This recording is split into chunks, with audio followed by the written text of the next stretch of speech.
Hey folks, welcome to the Level 1 NCEA Demonstrate Mathematical Reasoning paper. This is the exam paper from 2023. So the way this video works is that I go through each question and let you guys know what you need to do for achieve merit and excellence. Now the best way to watch this video is to pause the video at the start of each question, try the question out by yourself, and then unpause the video just to see how I go about answering these questions. So without further ado, let's get started. Alright, so question one, what we've got is we've got to find the value of t, and we've been given all these other things that we can substitute in.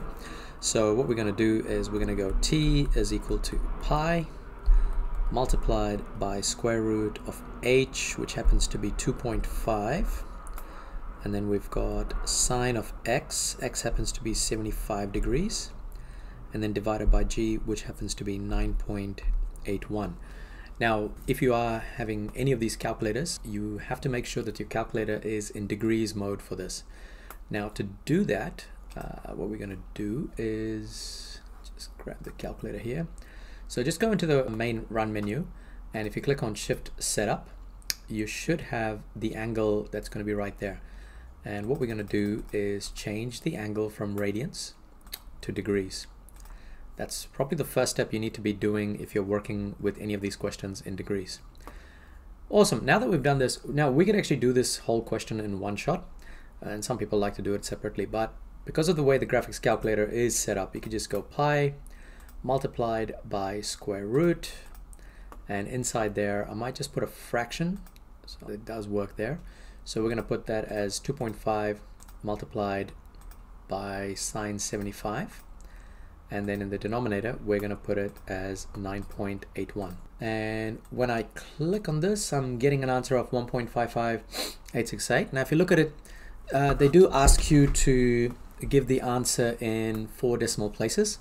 So we've got to make sure that we give the answer according to what the question is actually asking for us. So in this case, that's going to be 1.5587.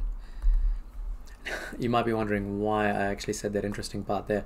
It's because when I look at the answer schedule, and this is something that's worth having a look at here, is they've actually got a plus or minus there. Because whenever you take a square root of a number, you've got to remember that it does have a plus or minus. And I guess with these new standards, you might just want to be making sure that you put that plus or minus in there as well. Even though it says not required, right? So, but yeah, just anytime you do square root of a number, just get into the habit of doing plus or minus. So this is worth an achieved, and you can actually just put the answers in there as well. You don't need to show that first line of working. You could have just done the answer straight away. Okay, next question. So for this question, what we've got is, we've got a label that's actually going around the can. So if you think about it like this, we've got, this is the can here, and I'm going to highlight it in yellow there. So that yellow circle there is the is where the label is going to go around. So we've got to find the total area of these labels of all the tins in the box. So the question is actually asking us to find the total area of the labels. So we've got 12 labels, and so we've got to work out each label first. So looking at the first can, and I'm just going to kind of do like a rough sketch here of the can. Now this can, it is 15 centimeters high, and I need to figure out what the radius is for this particular tin. Now I know that the radius is from there to there for each of these circles. So if you look at it, what you actually have is 36 centimeters is this part here, which means each of these blue lines, they are going to be 9 centimeters, which is the diameter of the tins. Then, of course, we take half of 9, which is 4.5 centimeters. That's going to be the radius of these tins. So I guess we got to find out the labels itself. Now, if you think about the labels, and I'm going to kind of color it in a different way. So the labels, when they wrap around a tin, they are going to form a rectangle shape where the height is 15 centimeters. But if you think about it, the circle, the yellow circle, that's the label that's actually going around the tin, which means this is what that, in a rectangle, that's what that circumference actually represents. Because if you think about the label, right, you're kind of like wrapping around the can. So if you open it up, you're going to get a rectangle. So the connection you need to make here is that the circle's circumference is the label's width. So now the circumference formula is 2 pi r. So this distance here is going to be 2 pi r. And because radius is 4.5 centimeters, what we're going to do is we're going to do area of label equals base times height. So 2 pi times 4.5 and then multiplied by the height, which is 15. So when we do this in the calculator, let's just work it out quickly. We've got 2 pi multiplied by 4.5 multiplied by 15. So that's going to give me 450 pi. Oh no, I did it wrong. Sorry, just realized what I did. I thought it was a bit too big there. So we've got 2 pi times 4.5. Oh, I keep doing that. What is happening with this calculator? Shift pi times, so let me get the keyboard. That's better. 4.5 times 15. Okay, now this is going to give me 135 pi. Now I can actually press this S to D button, which will actually change it to a decimal. So as you can see, it's 424. So I'm going to go with 3 decimal places here. So 424.115. And I'm going to put this as centimeters squared because that is an area. Now altogether, I've actually got 12 cans. So total area. So total area is going to be 12 times the 424.115 centimeters squared. So let me just go times 12. So that's going to give me 1620 pi. Now you can actually write your answer as 1620 pi centimeters squared, but I think it's a lot more accurate than rounding it up. But if you do want to round it up, you could actually write it also as 5089.38 centimeters squared. Looking at the answer schedule, as you can see, you've got area of one label or total area of all labels, but with a minor error. So you make a little mistake, you might get an achieved, but if you get the actual answer, then you're going to get a merit. So achieved for this one here, or when you actually get the final answer, you actually get a merit. Moving on. Now this question is like one of these proof questions. So what you got to do is, you just got to work through with what you've actually been given. So kind of looking at it like this, right? So you've got a different rectangular box. It has the same height, 15 centimeters. The box also contains 12 cylindrical tins, which is still the same. The layout is still the same. Each tin is 15, but they don't tell us what the radius is. The radius is actually p centimeters. Now let's say show the proportion of the volume in the box that is not occupied by tins. So basically they're looking for what's the percentage of space that is being not occupied by the tins. So I guess the first thing we really want to do is we want to try and get all the dimensions that we want to work with. So I'm going to look at the box in a two-dimensional way first off to start with, right? Now in here, what we've got was 1, 2, oh, that's terrible. Let's try this. So you got 1, 2, 3, 4.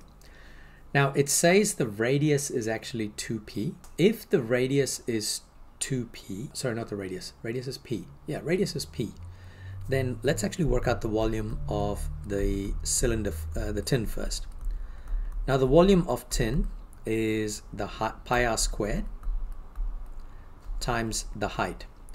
Now we know what r is. R is equal to 2p. Yeah, 2p. No, just p, sorry. I don't know why I keep going back to p, 2p. Now the height is 15. So then volume of a tin is equal to 15 pi p squared. So then volume of 12 tins, so volume of 12 tins would be 12 times 15 pi p squared, which equals to 180 pi p squared. Now the next thing we need to figure out is the volume of the box itself. Now with the box, remember that I'm going to go back, actually look at the height and width of this, not the height though, I guess if you look at it from the side, width and length, whichever way you want to call it, because we know the box's height is 15, but the width here is, remember that this is equal to P.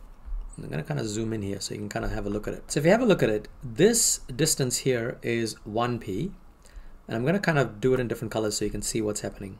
2P, 3P, 4P, and I know these are terrible diagrams, 5P, 6P, 7P, and 8P.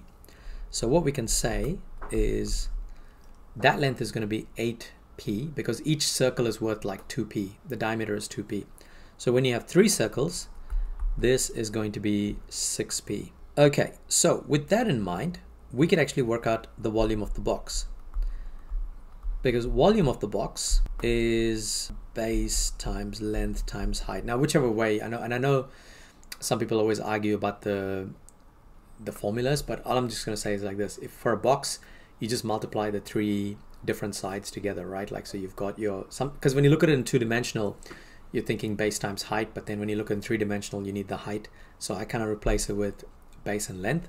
So in this case, I'm just going to go 8P times 6P times 15, because remember that 15 is the height of the box. So with that in mind, I could just go 8 times 6 times 15, and I'm going to get 720. So this is equal to 720 P squared. So what I've got right now is I've got volume of the 12-tenths and I've got volume of the box. I need to find out how much leftover space, or like the spaces. So to do that, I'm going to go volume of space is equal to volume of the box, minus volume of 12 cans. Now the volume of the box is 720 P squared, minus volume of 12 cans is 180 pi P squared. Now, considering this is, you can kind of factorize it a little bit, because 180 is just 180 P squared is a common factor. So we can take that out, and what we're going to end up with is 4 minus pi. Now, if you look at the actual proof here, it says, show that it's 4 minus pi divided by 4. So we're doing something right because we got that top line right. Now, the question's asking, show that the proportion of volume in the box that is not occupied by tins.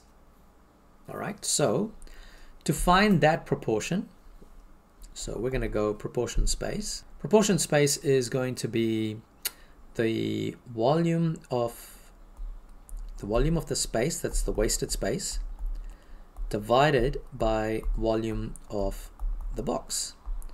Now, volume of the space is 180 P squared, 4 minus pi, divided by volume of box, which happens to be 720 P squared. So just kind of recapping, volume of space, that's what we've got there, which is the 180 P squared, 4 minus P. The volume of the box, which is here, that is 720 P squared. So that's where that's coming in. And now what we can do is we can actually factorize this, because 180 over 720 is just 4. P squared cancels out each other. So there we go. And what we're left over with 4 minus pi over 4. All right, folks, now grades wise, what we're looking at is volume of 15 pi P squared or 720 P squared. Okay, for an achieved, you either need to get this or this. For a merit, you are probably looking at somewhere here. And then for an excellence, you need to actually get the final proof. All right, next question. All right, folks, so for question C, what we've got is blah, blah, blah, 30, 120. Find the direct distance between the two places alpha and beta. Now, interestingly enough, like with this question, they've actually given you a bit of a nice little triangle to work with. Because if you look at the little bearings at port P. Now you got 30 degrees and 120 degrees, which means this right here is 90 degrees. And because it's 90 degrees, what you've got there is a right angle triangle where this happens to be 140 and this is 70, and what they're asking you to find is the hypotenuse, which happens to be here. So that right there, we can call it AB. So we're going to get AB squared equals, Pythagoras theorem. So you've got A squared plus B squared is the hypotenuse squared. So we're just going to call it little a squared and b squared. So you've got 70 squared plus 140 squared. So AB squared equals, get my calculator. We've got 70 times 70 plus 140 times 140. That's going to give us 24,500. And then AB is equal to square root of that. So square root of that, which is going to give us 70 root 5. But really, let's kind of do this. And we're going to get 156.52 kilometers.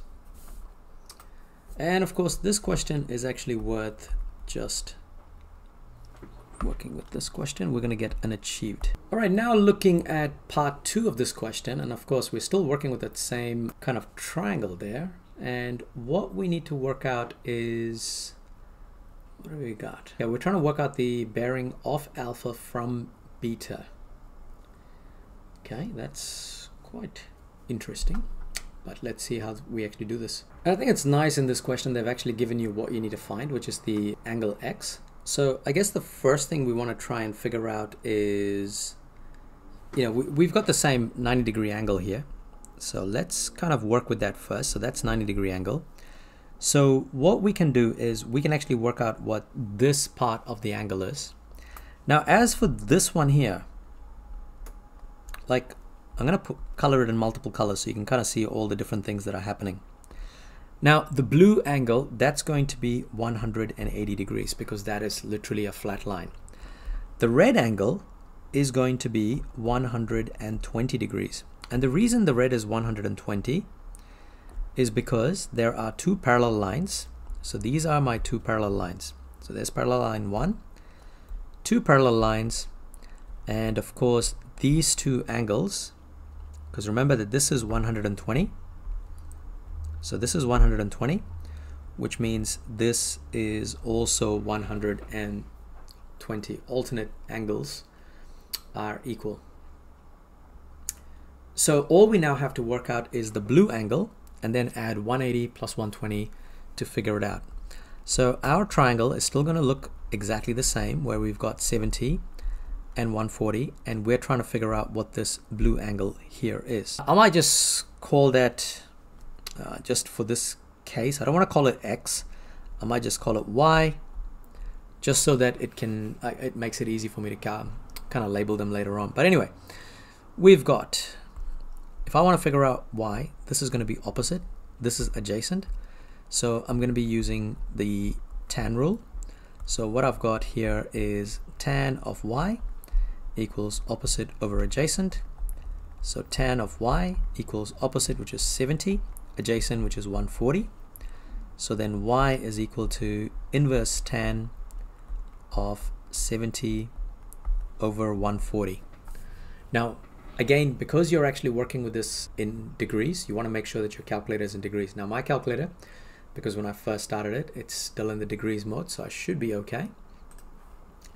So what I'm going to do is shift tan of 70 over 140, and that's going to give me 26.57 degrees. So then I can say, then X is equal to 180 plus 120 plus 26.57, which gives me a bearing of 326.57 degrees. Now you can actually do it in other methods. You might have, I'm trying to think, what else could you have done? I mean, you could have done the proper long bearings method. That would have taken you a while, but again, it's still kind of like the same process.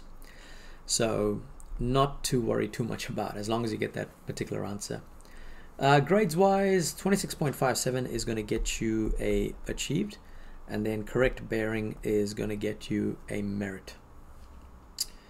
All right, let's go to the next question. All right, so for this question here, now what we've got here is the ship W is going at k kilometers per hour. So this is here right now. This is ship W traveling at k kilometers per hour. Then we've got, what else do we have? Total time taken for the ships to Alpha and Beta over 4 hours. Okay, so here, the time taken for W and the time taken for V. So both of those things are going to add up to 4, because that's pretty much what this line is saying here. So the time taken for W plus the time taken for V is equal to 4. Now the question is asking, find the speed of ship V. So we've got SW, it's the speed of the ship W, which is equal to K. And we are asked to now figure out what S of V is. Okay, so let's think about this. Now, when you think about speed, speed can be said as distance over time. So in this case, I've got speed of the W, the ship W. So that's going to be distance divided by TW. And then we've got S of V, which is equal to distance divided by the time the ship V takes. So what can we actually do from here? Now we know that SW is equal to K, because that's the speed of the ship W. The distance it travels is 70, but we don't know how long it took. So we're going to leave that as TW. And if we look at SV, with SV, the distance is 140, and we don't actually know how long TV is. We don't know how long it took for ship V to travel that 140. But what we do know is both of these time, they actually add up to 4. So what I'm going to do is I'm going to cross multiply this. I'm going to rearrange this as TW equals 70 over K. And likewise, I've got TV is equal to 140 over SV. So remember that time is just distance divided by speed. So that's all I've done there. But what I also know is that this TW plus TV is actually equal to 4. So I'm going to write this down. Let's actually write that down first.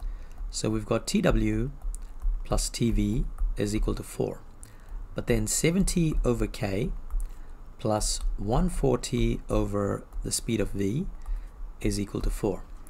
Now it's just a matter of rearranging this SV in terms of K, and we've pretty much done this question. So what I'm going to do is I'm going to go 140 over SV is equal to 4 minus 70 over K. So I've got to just going to do that in red so you can see what the change is. So the positive 70 over K, bringing it across becomes negative 70 over K. Next, what I want to do is I want to have them as same fractions, so same denominator.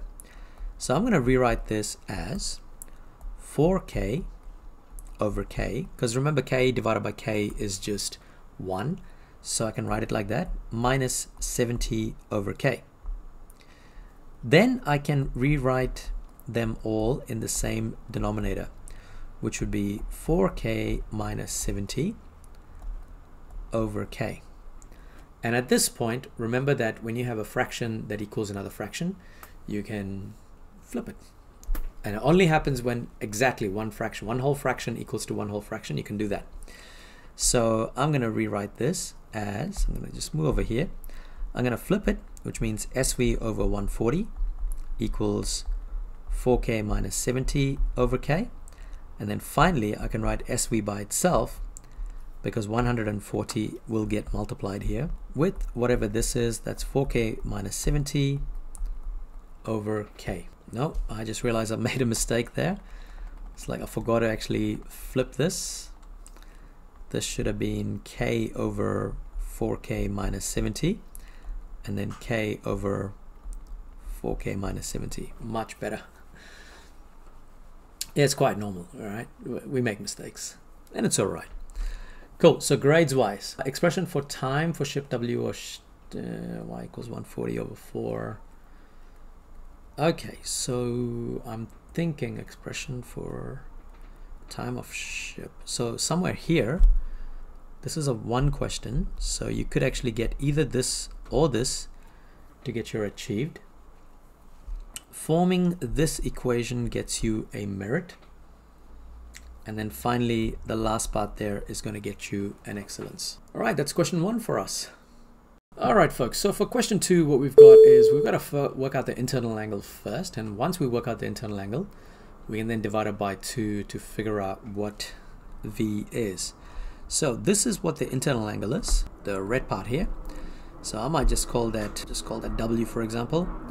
And I'm going to just say that W is equal to internal angle, and the formula for that is number of sides minus 2 times 180 degrees, and of course we've got to divide it by the number of sides, which means we are going to get n minus 2, so that's going to be 8-sided, so it's 8 sides. 8 minus 2 times 180 divided by 8. We've got 6 times 180 divided by 8. It's going to give us 135 degrees. So that means angle ZAB, so which is the V, that's going to be 135 degrees divided by 2, which equals to 67.5 degrees. Now grades wise, folks, you have to actually show the full working to get an achieved grade for this question. All right, next question. So this question follows on from the previous question. What we can do is we can actually find out the area of just this triangle here and then multiply it by 16 to get the total area of the octagon. So to do that, what I'm going to do is I'm actually going to work out, I'm just going to break down the triangle here first, where this is 120 and this one here is 67.5. Now I actually need the height of this triangle to find the area. So I've got to do a little bit of trig here. So I've got opposite and hypotenuse. So I'm going to use the sine rule. And what I'm going to get is sine 67.5 equals opposite divided by hypotenuse. So sine 67.5 is opposite over 120. Cross multiply, I'm going to get 120 multiplied by sine 67.5 equals opposite. So 120 times sine 67.5. So that's going to give me 110.87 centimeters. So the opposite is equal to 110.87. Now this is just what I've just figured out here. So this little blue line here is the height of this little triangle. But of course I need the base as well. I forgot about the base. I should have done that. Yeah, I need the base as well of this triangle. So I'm going to go back. Now with the base you could do trigonometry or you could do cos as well. So I don't think it matters. Either way you do it, you're still going to end up with the same answer. Now just because we did do Pythagoras before, so let's actually do cos rule. Not cos rule, trig. So we're going to do SOHCAHTOA. So in this case I'm going to get cos 67.5 equals adjacent over height, which is 120. Doing kind of like the same routine here. 120 multiplied by cos 67.5 equals adjacent. So I'm going to have to do this again. 120 times cos 67.5. Now that's going to give me 45.92 centimeters. So what I've now done is I've actually figured out the base of that triangle. So now the triangle itself looks like this. I've got 45.92 and I've got 110.87. So area of the triangle is half times base times height. I've got half times 45.92 times 110.87. So I'm just going to do that in the calculator. So I've got 0.5 multiplied by 110.87 multiplied by 45.92. So this is going to give me 2,545. I made a mistake here. 87K. So this is going to give me 2,545.58 centimeters squared.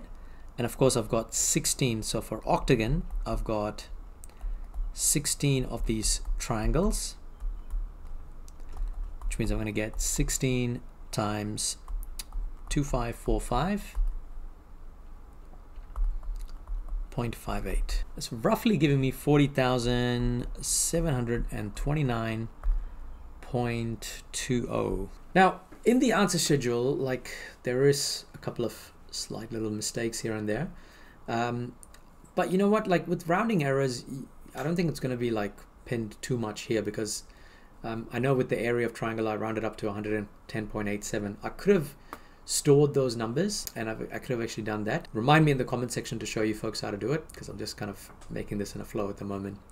But anyway, for this question here, what do we got? We have got achieved for finding out the 110, 45, or any one of these things. So basically, you're going to get an achieved for this or this, and then for your final answer, you will get a merit.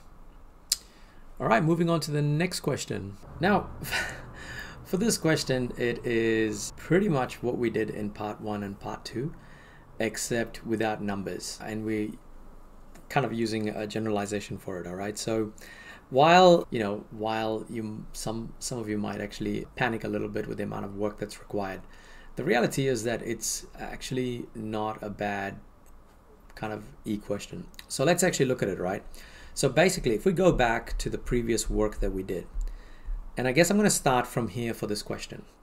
Like in this question, we had an 8-sided shape, all right? And to find that internal angle of V, we needed to kind of do the internal angle first, which came to 135, and then we had to divide it by 2 to get 67.5, right?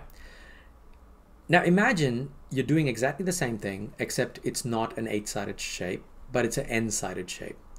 So if that's the case, and this is a bit of a cheeky thing I'm about to do, but it'll kind of make sense as how everything kind of works out. All right, so this was my working out for the previous question that I'd actually done, right? Like this is with trying to figure out the internal angle. Now, the reason why I've left this here is because now we don't know whether it's how many sides this particular shape has. So what we're going to do is we're going to work out the internal angle first. So let's say we call it W again. Now, if we call it W again, the formula is still going to be the same, n minus 2 times 180 divided by n. So that's still the same. Now to figure out the angle V, what we did was we did V is equal to angle W divided by 2. So that's what we're going to do here. We're going to go V is equal to n minus 2 times 180 over n, and that whole thing is now divided by 2. When we do that, the 2 is just going to kind of nestle in nicely with the n, and we're going to end up with this. So this is the little angle for the triangle.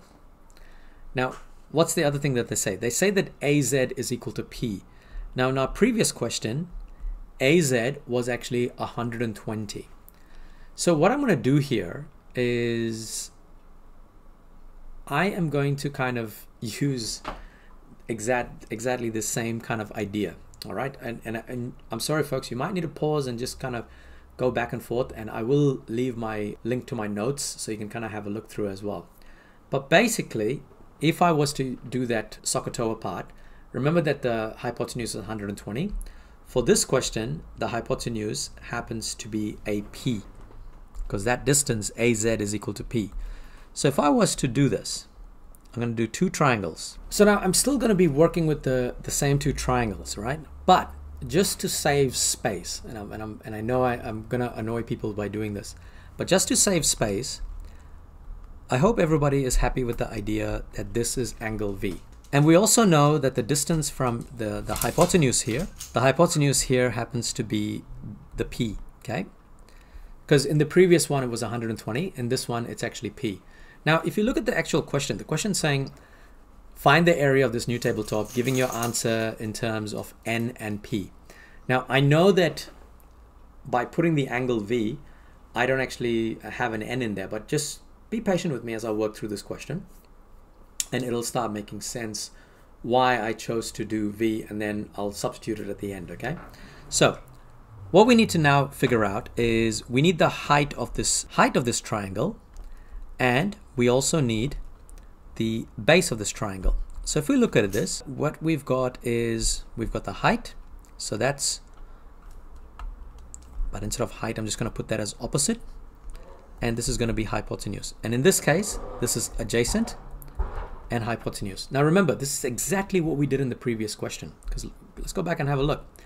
It's exactly the same thing as what we did with the SOHCAHTOA over there. So we've got sine rule first and then cosine rule second. So in here I am going to write this as sine of V is equal to opposite over hypotenuse. Then I'm going to write sine of V is equal to opposite over P, and then P times sine of V is equal to opposite. So this statement right here, this is the height of the triangle. As for the base, I've got cos V is equal to adjacent over hypotenuse, cos V is equal to adjacent over P. Cross multiplying it, I get P cos V is equal to adjacent. And this now is the base of the triangle. All right, so if you think about the area of the whole polygon, actually let's do area of triangle first.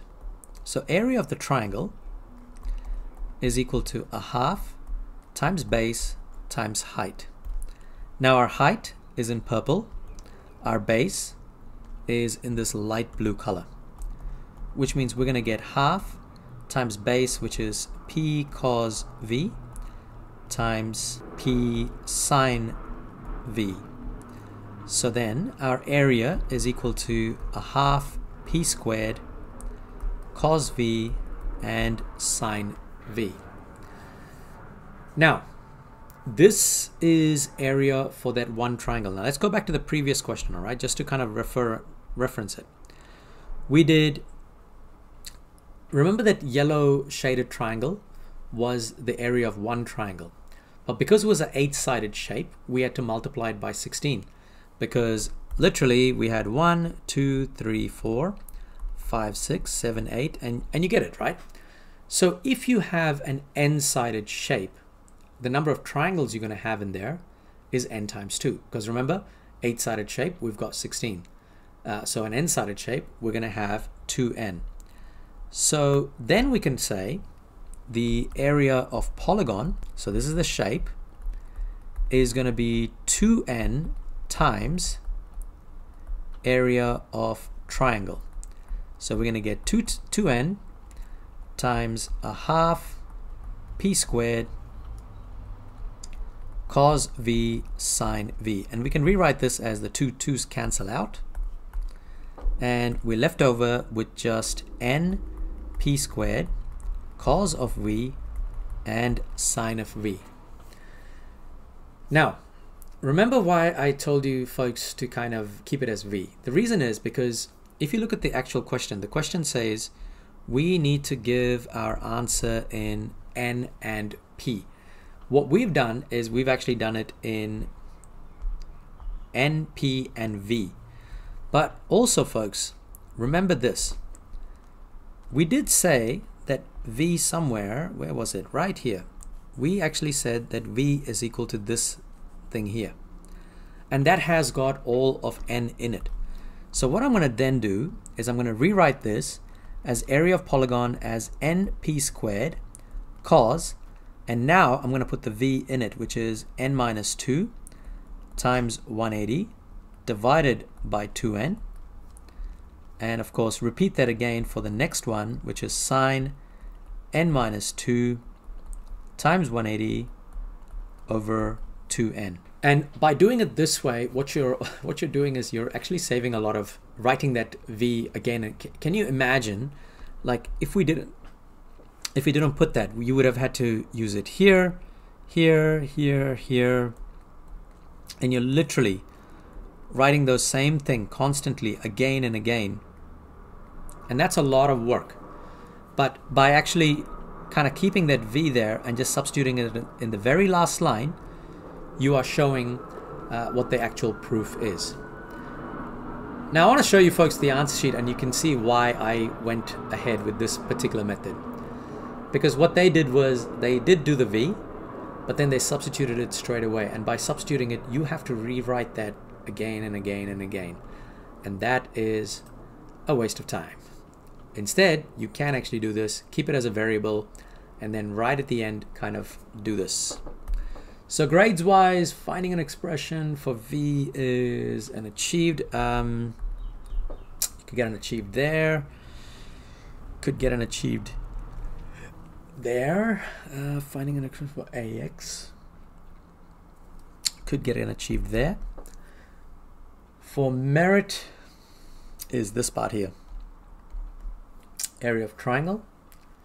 And then probably for excellence, you're looking at the final part right there. Bit of a long question, but yeah, it is not a bad question. All right, next one. We've got, what is it? Perimeter of the triangle is 100 centimeters. AB is 2x. I think I was trying to overcomplicate this question, but really, if you look at it, the perimeter of the triangle is ABC is 100. So what we've got here is we've got 2x plus y equals 100. So 2x plus 2y equals 100. 2y equals 100. Take away 2x, and then y is equal to 100. Take away 2x divided by 2, which means y is equal to 50 minus x. By the way, the perimeter is just this part here. So if you look at it, that's the 2x plus y equals 100. Wow, okay, so this happens to be a merit question at this level. Because I'm just looking at the answer schedule here. Like, let's have a look here. Finding any correct equation involving x and y. So that's like up to here, you're probably looking at an achieved, or even here, you're looking at an achieved. And then finding y in terms of x is a merit. Easy merit. Easy merit. All right, so for this question, what we've got is pretty much the same thing, but we've got to try and work out the area of the triangle ABC. Now, we do know this. We've got 10 here as one of our... I'm actually going to look at this part of the triangle, because I'm going to work out the area of half triangle first, and then I'm going to try and work out what the, what the area is. So we already figured out that y is equal to 50 minus x from the previous question, and they're saying you have to use Pythagoras theorem. So this here is going to be x. So we've got a squared plus b squared is equal to h squared. So we're going to get x squared plus 10 squared equals 50 take away x squared. Let's expand this out. So we're going to get x squared plus 100 equals 50 minus x times 50 minus x. We're going to have to expand the brackets. You can use FOIL, whichever method that you're comfortable with. And what you're going to end up with is 2500 minus 50x plus x squared. At this point, our 2x squareds are going to disappear, and we're left with 100 equals 2500 plus 100x. Rearranging this, negative 100x comes to this side, it becomes positive 100x equals 2500, and this 100, when it comes to this side, it becomes minus 100. So what we've got here is 100x equals 2400, and then x is equal to 2400 divided by 100. So therefore x is equal to 24. So if x is equal to 24, then area of triangle equals a half times base times height. And we've got 2x as the base, so that's going to be 2 times 24 times height is going to be 10. So we should get 240 centimeters squared. So grades wise, expanding right hand side to number 1. Okay, so that's can potentially get an achieved here. Finding x equals to 24 gets you a merit, and then area of triangle ends up being an excellence. Very nice question. All right, off to the next question, folks. All right, folks, so with question 3, the first part we have is find the equation of this graph. Now, depending on what calculator you have, you can actually do this in the calculator straight away. And I have done videos for them, so again, if someone could remind me, I will put it in the comment section or in the description. But this one, I'm actually going to do this quite manually, all right, so without the graphics calculator. And the one thing you can do is like looking at this, the first thing you got to realize is that what's happening to the y values. So if you look at the y values, it is all increasing by +5. All right, and because it's increasing by the same number, this is a linear graph. A linear graph looks like this: y equals to mx plus c. Now the m value, it's basically these values here, whatever it's increasing by. So we're going to write this as y is equal to 5x plus c. And as for the c, to figure out what the c value is, all you got to do is you got to work backwards on this table to 0. So if you look at it, you know, at 2 it's 25, at 1 it's 20. So if you go 20 minus 5, you're going to end up with 15. So now all I'm going to do is I'm just going to write this as 5x plus 15. That's pretty much all you need to do for this question for an achieved. If you do want to use the graphics calculator, you need to have 2 points, and I might as well show it because it's pretty straightforward. Go into menu, go into stat mode, and in here I've got all these other things. Just get rid of them, delete. Yes, I've already deleted that, delete. And I'm just going to put in these values. So I've got 1 and 2, and I've got 20 and 25. And when I do this, just make sure you go into graph mode, click on graph 1, click on calc, and click on the single x, and click on ax plus b. And you notice that 5 and 15. So that's the same thing as in the calculators, they write it as ax plus b. So the A stands for the M value, which is 5, and the C stands for B, which is the 15, and that's pretty much how you do this for an achieve. Right, the next part of this question is what happens if you do get a question like this. So what I'm going to do is I'm going to look at the numbers, and I'm going to do this. I've got +4, +8, +12, and +16. Now, this is what you call a second difference. A second difference is having a look at these numbers, but then if you look at the second difference between 4 and 8, it's going up by 4. 12 and 16 going up by 4. Now, because the second difference is the same, this is a quadratic equation. Now, with the quadratic equation, doing it manually, it is a bit of a work, but yeah, it's annoying. I might have to do a video for that later, but because you're all allowed graphics calculators, I would recommend you to use the calculator. So what we're going to do is we're going to go down and we're going to actually put in this entire table. We're going to put in 1, 2, 3, I think 4 should be enough. And then we're going to put in 0, 4, 12, 24. And we're going to follow the same process as we did before. So we're going to click on graph 1, calc, but except this time we're going to click on x squared because we're looking for a quadratic graph. When we do that, we're going to be given this particular format: y equals ax squared plus bx plus c. So I usually tell my students to kind of write that formula down first, and then in the next line replace the a with the 2, b with -2, and c with 0. So this will become 2x squared plus 2x plus 0. You can actually just write it like this as well. You don't need to write the 2x, you don't need to write the 0. So you can actually write it like this as well. And basically, this question is worth and achieved. All right, next one. Drawing graphs on a digital device is just a pain, but so I'm gonna be honest with you folks, this question might not look as pretty, but it is what it is. All right, so the first graph that I'm gonna do is 10x plus 24. So if I was to do 10x plus 24, just roughly, right? At 0, it's going to be at 24, which is somewhere there. And I might just pick up another value just to kind of work with this. So I'm going to go into table. Actually, no, let's go do this. I'm going to show you a different method here. So we're going to go into something called the table mode.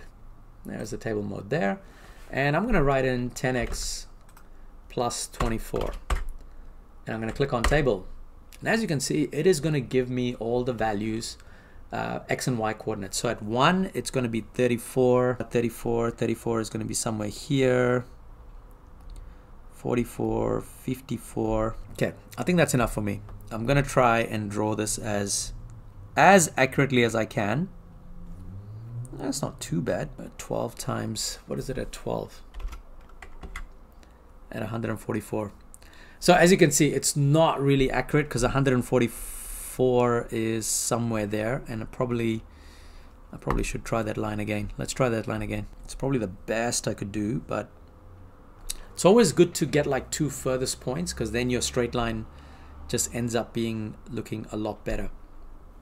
All right, now the second graph is 3x squared minus 14x minus 20. So what I'm going to do, I'm going to exit this.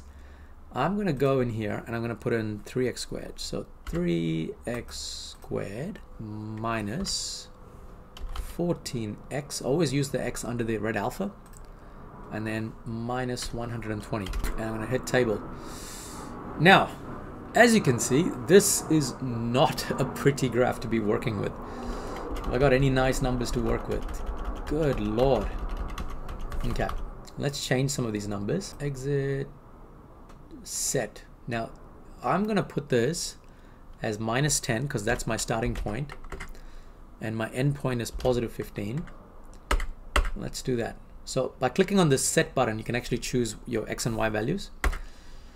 All right, here we go. What can I do? 320. I can't do 320.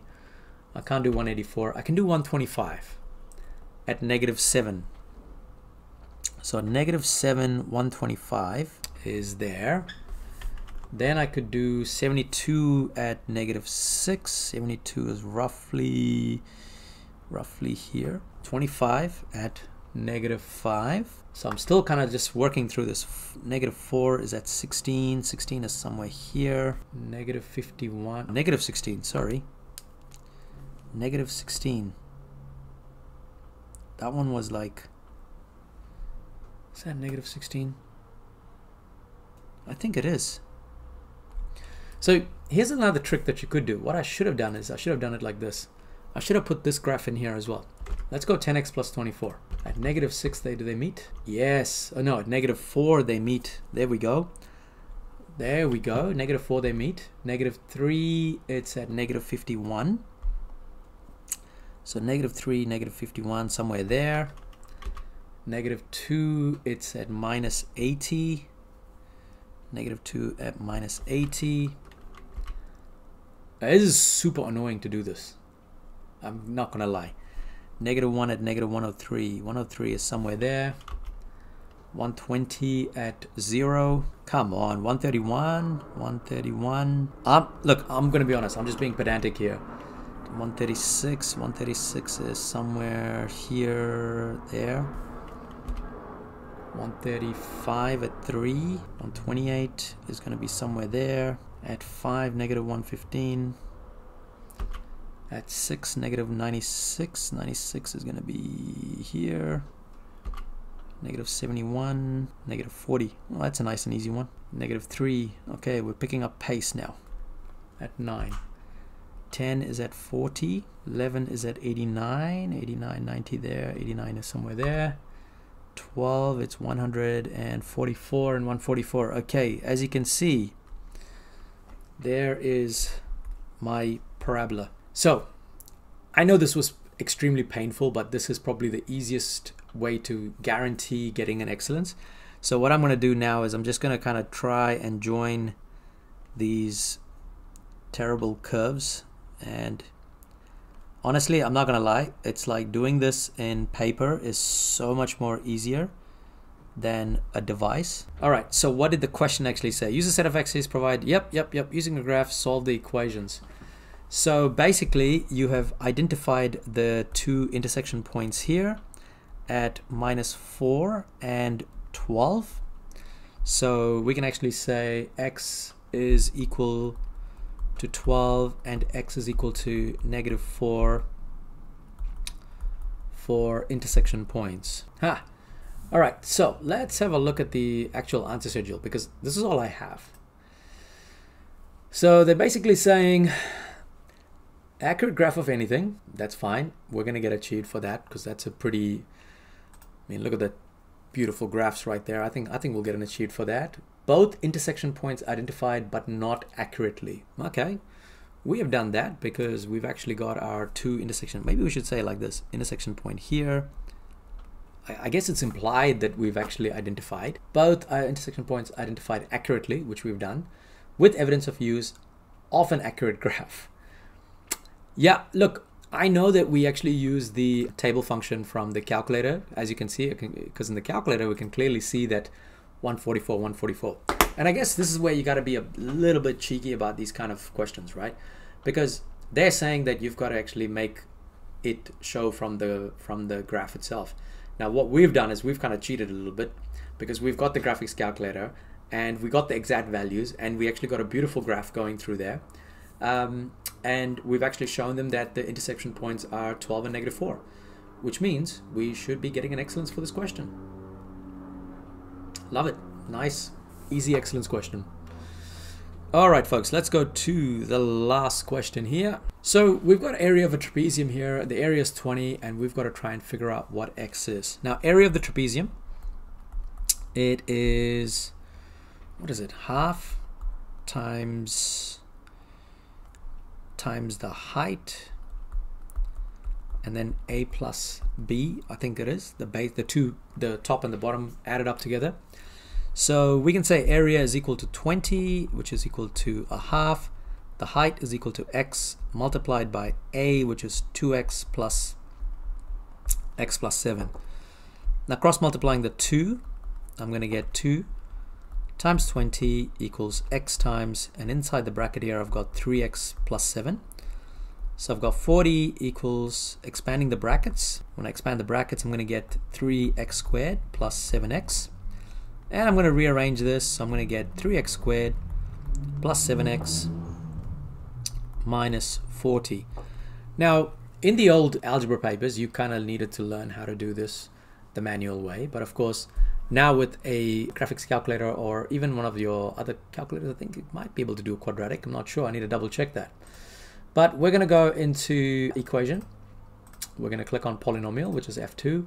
Degree 2, and we're going to punch in our a value. So a is 3, b is 7, and c is minus 40. When we do this, we're actually getting two values for the x. So we can say that x is equal to -5, or x is equal to 8/3, which happens to be 2.66. But considering that this is one of these papers where you want to be as accurate as possible, I'm just going to put down x equals to 8/3. And I'm going to write a little statement, x can't be negative, therefore x is equal to 8/3. So grades wise, setting up relevant equation is getting you an achieved. So up here we'll get you an achieved. Getting it to factorize. Now I know that we didn't factorize, we actually got consistent solutions, so that might get us a merit. And we have to say the last line, which is where x equals 8/3 and it can't be -5, is probably going to get you the excellence grade. All right, now the cut scores for this particular paper. So just to kind of explain how this works, if you got 2 excellence in the last question, that is you got like 2 E's, then you get something called E8. So every question, you can get a maximum of 8 points for each question. All right. Let's say you get there's 6 excellence questions altogether.